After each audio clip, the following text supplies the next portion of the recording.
Pera ang nakikitang dahilan ng isang international relations scholar sa mabilis na paglabas ng warrant of arrest laban kay dating Pangulong Rodrigo Duterte. Si MJ Mondihar sa report.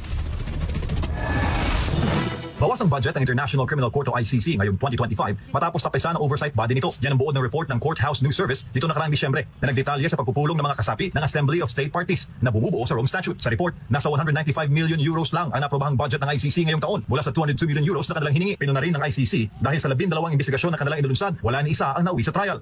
During the budget deliberation, kinriticize sila ng Assembly of State. Sabi, may investigation kayo ng 12 countries, pero hanggang ngayon, after ng December ng pagbibigay sa kanila ng budget, wala namang kayong trial in process. O, anong ibig sabihin yan? Ayon kay Sasrogando Sasot, may gustong patunayan ng ICC, kaya mabilis silang naprobahan ng warrant laban kay Duterte. Tapos, kailan sila nag-apply ng warrant? February 10, 2025. So, December, kinriticize sila, wala namang kayong trial after ng December. So, after 2 months, nagmadali sila, nag-apply ng warrant with the collaboration ng Bangag Administration. Naniniwala si Sasot na isang international relations scholar na may sabuatan sa pagitan ng ICC at ng Administrasyong Marcos Jr. laban kay Duterte. Sa kabila ng mga opisyal na pahayag doon ng gobyerno na hindi makikilahok sa ICC, lumitaw umano ang kabaligtaran sa mga dokumentong inilabas ng korte. Sabi sa paragraph 112 ng request ng urgent warrant nila noong February 10, in late 2024, the government of the Philippines publicly announced for the first time that it may execute an ICC arrest warrant. Kayo pala ang nakikipagtsikahan. Kayo pala nagsasuggest sa ICC. Bongbong.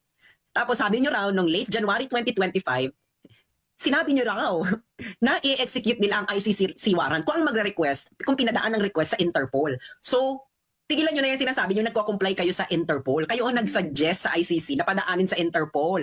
Dahil may resulta na ang ICC ngayong taon, inaasahan ni Sasot na mas malaking budget ang makukuha nito sa taong 2026. Anong ibig sabihin nun? Kasi gusto nyo, pagdating ng 2026, ano naman kayo? Bida-bida na naman kayo sa budget kasi may trial eh. Siyempre, kung walang trial, babawasan sila ng budget. Para sa Diyos sa Pilipinas, kung mahal, MJ Mondihar, SMNI News.